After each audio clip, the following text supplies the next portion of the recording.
আসসালামাইকুম, কেমন আছেন আপনারা? নিশ্চয়ই ভালো আছেন। আপনাদেরকে আজকে আমি দেখাবো সিম্পল একটি রান্না, বেগুন ভাজি। আমরা আজকে খাবো বেগুন ভাজি, তাই দেখাচ্ছি। হলুদ আর লবণ দিয়ে বেগুনগুলো কেটে নিয়েছি, এখন ডুবো তেলে ভাজবো। দেখতে পাচ্ছেন, একটু একটু করে দিয়ে দিচ্ছি।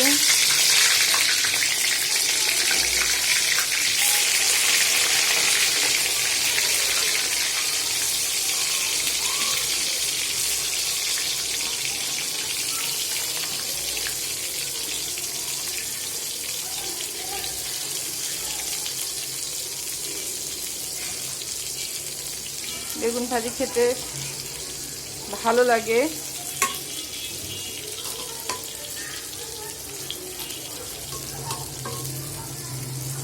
এক পিঠ লাল হলে আরেক পিঠ উল্টে দেব।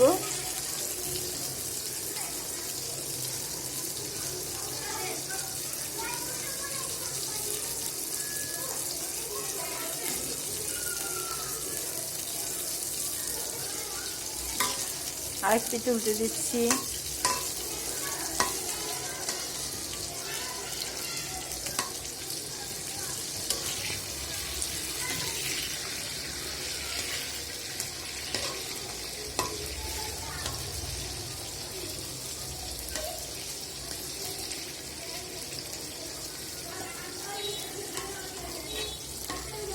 দেখতে পাচ্ছেন এখনো লাল হয়নি। দুই পিঠে হালকা হালকা লাল করে বাদামি করে ভেজে নেবেন, খেতে খুব টেস্ট।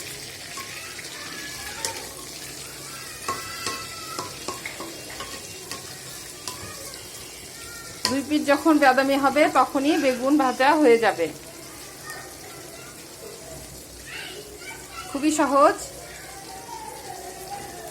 সবাইকে সহজ বেগুন ভাজা দেখার জন্য অনেক অনেক ধন্যবাদ। ভালো থাকেন। আল্লাহ হাফেজ।